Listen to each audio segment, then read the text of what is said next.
Merhabalar, Nesrin'den Tarifler kanalıma ve mutfağıma hoş geldiniz. Bugün sizlerle hepinizin çok beğeneceğini umduğum mis gibi kokusu, muhteşem lezzetiyle pastane simidi yapımını paylaşacağım. Hem görüntüsü hem de lezzeti gerçekten muhteşem. Hemen yapımına geçelim.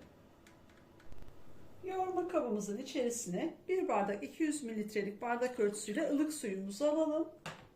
Bunun üzerine 3 tatlı kaşığı toz şeker, 1 paket de instant mayamızı alalım. Önce güzelce karıştıralım. Şekerimiz, mayamız birbirine karışsın. Daha sonra da 5 dakika mayamızın aktifleşmesi için bekleyelim. Aktifleşen mayamızın üzerine 1 adet yumurtamızı alalım. Bunun üzerine 1 çay bardağının 3'te 1'i kadar 125 mililitre bardak ölçüm sıvı yağ. Ben zeytinyağı kullanıyorum. Ayçiçek yağı da olabilir. Yarım çay bardağı yine aynı bardak ölçüsüyle yoğurt. Şöyle sulu yerinden koydum biraz. Bunları da şöyle güzelce bir karıştıralım. Unumuzu yavaş yavaş ilave etmeye başlayalım. Önce bir yarısını alalım. Üzerinde 1 tatlı kaşığı tuzumuzu ilave edelim. Önce spatula ile daha sonra da elle yoğurmaya geçeceğim. Bütün malzeme listemiz videonun açıklamalar kısmında yer almakta. Oradan da bakabilirsiniz arkadaşlar. Şimdi biraz daha ilave ediyorum ve elle yoğurmaya geçiyorum. Ununuzu her zaman kontrollü ilave edin arkadaşlar. Birden koymayın. Yumurtanın büyüklüğüne göre, yoğurdun sulu veya katı oluşuna göre, unun markasına göre fark edebilir. Ölçüler milimetrik ölçü olmadığı için eksik veya fazla olabilir. Onun için mutlaka kontrollü ilave edin. Hamurumuzun yoğurma işlemi tamamlandı. Çok güzel bir hamurumuz oldu. Şöyle kıvamını da göstermek istiyorum. Gördüğünüz gibi harika bir kıvamı oldu. 4,5 su bardağı un hazırlamıştım. Tamamını kullandım. 4-4,5 bardak un normaldir. Bu şekilde gidebilir. Hamurumun üzerini bir streç filmle kapattım. Üzerini de örterek ılık bir ortamda ortalama 45 dakika veya 1 saat ortamın sıcaklığına bağlı mayalanmaya bırakıyorum. Hamurumuz gördüğünüz gibi 45 dakikada çok güzel bir şekilde mayalandı. Şimdi şöyle üzerini bastırarak bir gazını alalım. Maya kokusu gitsin. Gördüğünüz gibi muhteşem bir hamur oldu. Şöyle toparlayalım.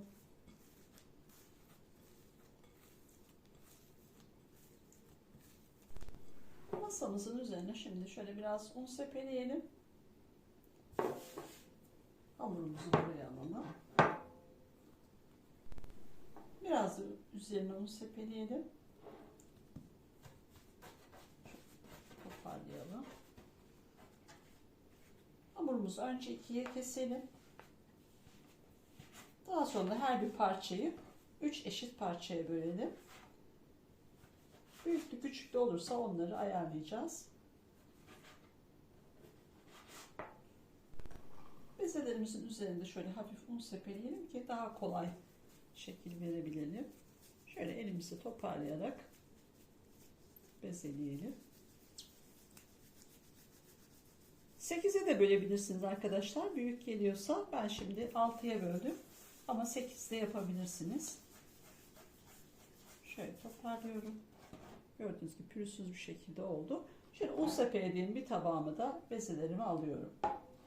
Bütün hamurlarımı bezeledim. Hepsi eşit şekilde tarttım. 145-144 gram arkadaşlar. Tartmak isterseniz 6 adedi bu şekilde ama 7 veya 8 adet yapmak isterseniz daha düşük ağırlıklı olabilir. Şimdi yine masamın üzerine çok az un sepeliyorum. Bezelerimi simit formuna vermeden önce şöyle biraz açarak, uzatarak daha kolay açılması için biraz daha büyütüyorum. Ve 10 dakika dinlenmeye bırakacağım. Hepsini bu şekilde biraz uzatacağım. Daha sonra uzatıp şekil vereceğim. Bu boyu yeterli. Şöyle uzatıp şuraya tahtamın üzerine alıyorum kenara. Direkt bezelerken de bu şekilde yapabilirsiniz. Ben size daha net göstermek için onun için bu şekilde tekrar ayrı ayrı yapıyorum.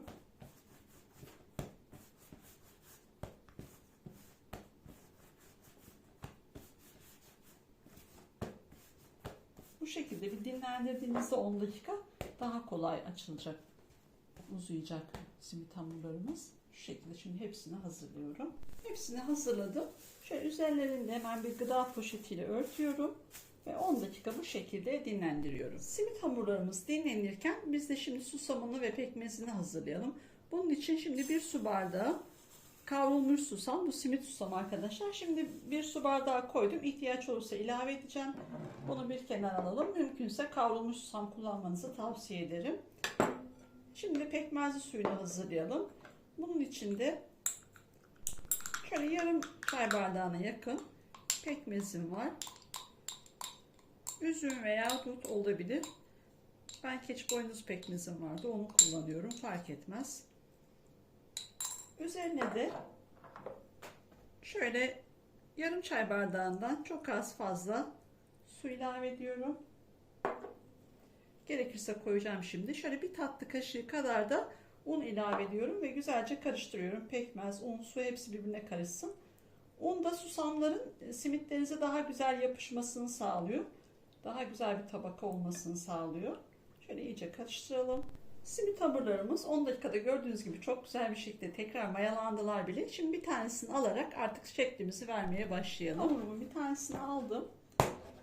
Şöyle elimizle yuvarlayarak büyütebildiğimiz kadar büyütelim.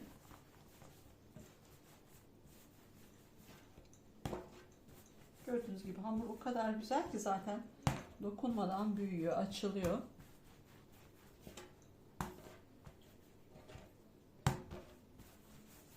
İyice uzattım. Şimdi şu şekilde tekrar yine alıyorum ve şöyle çapraz bir şekilde yapıyorum. Herhalde görebiliyorsunuzdur inşallah. İçerisinden şu şekilde geçiriyorum arkadaşlar. Şöyle bakın bu şekilde oluyor. Diğer tarafı da bu taraftan geçiriyorum. Şöyle daha yakına alayım.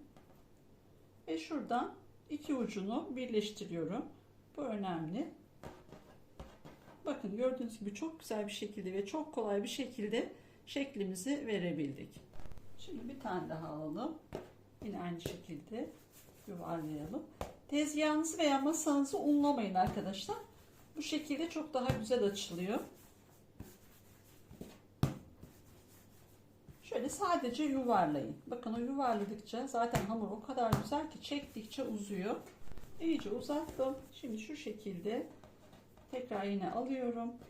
Ve şöyle çapraz bir şekilde yapıyorum. Herhalde görebiliyorsunuzdur inşallah. İçerisinden şu şekilde geçiriyorum arkadaşlar. Şöyle bakın bu şekilde oluyor.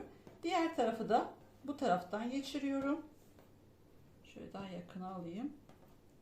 Ve şuradan iki ucunu birleştiriyorum. Bu önemli. Bakın gördüğünüz gibi çok güzel bir şekilde ve çok kolay bir şekilde şeklimizi verebildik. Simitlerimizin hepsine şeklini verdik. Gördüğünüz gibi harika oldular. Şimdi artık pekmez ve susama bulamaya geçelim. Şimdi bir tane simit hamurumuzu alalım. Pekmezli suyumuzun içerisine batıralım. Şöyle ters yüz edelim. Her tarafına iyice bulansın. Suyunu iyice şöyle silkeleyelim. Elimizle de şöyle biraz büyütelim. Bakın çok da güzel bir şekilde büyüyor. Daha sonra susamımızın içerisine atalım. Ve her tarafına gelecek şekilde susamımızı bulayalım. Şu şekilde gördüğünüz gibi harika oldu. Şimdi bir tane daha yapalım. Şu şekilde pekmezli suyumuzu batıralım. Fazla suyunu silkeleyelim ve hafif elimizle şöyle büyütelim. Ve susamımıza bulayalım. Her tarafına gelsin. Ve şu şekilde biraz açarak büyütelim.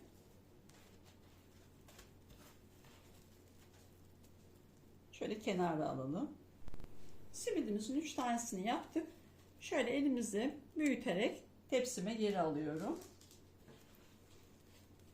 Şöyle bakın asıldıkça şöyle yaptıkça bile büyüyor. Çok güzel.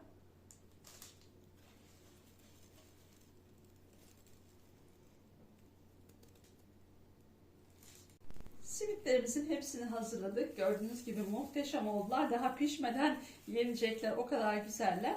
Şimdi üzerini örterek 10 dakika tepsi mayasında dinlendirelim. Ben şöyle bir Gıda poşetiyle örtüyorum ve bu şekilde 10 dakika dinlendiriyorum. Simitlerimiz tepsi mayasında dinlendi. Gördüğünüz gibi harika oldular. Çok güzel tekrar kabardılar.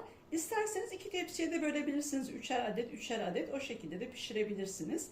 Önceden ısıtılmış alt üst ayar 180 derecede pişmeye gönderiyorum.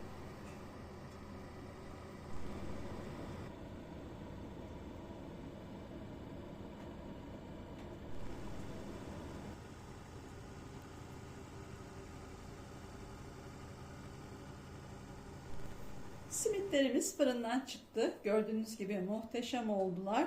Nar gibi kızardı, mis gibi kokusu bütün mutfağa yayıldı. Hem görüntüsü hem de lezzeti gerçekten muhteşem. Benim fırınımda 35 dakikada pişti ama bu her fırına göre farklılık gösterebilir. 30 dakikadan sonra kendi fırın performansınıza göre lütfen takipte kalın. Şimdi simitlerimizin ilk sıcaklığının çıkması için biraz ılmaya bırakıyorum. Simitlerimizin ilk sıcaklığı çıktı. Şöyle bir de yakından göstermek istiyorum. Gerçekten muhteşem oldu. Bakın altı üstü nar gibi kızardı. Şöyle göstermek istiyorum. Bakın yumuşacık ama üstü de çıtır çıtır böyle. Hani kuru sokak simidi gibi değil ama harika. Gördüğünüz gibi şöyle bir tanesinde bir iç dokusuna da bakalım. Bakın muhteşem. İçindeki şu tel tel ayrılmaları görüyorsunuz herhalde. Bakın iç dokusunun güzelliği gerçekten muhteşem. Umarım sizler de dener ve beğenirsiniz. Yorumlarınızı benimle paylaşırsanız çok sevinirim. Kanalıma abone olarak bana destek olursanız çok memnun olurum. Başka bir tarifte tekrar görüşmek dileğiyle. Hoşça kalın.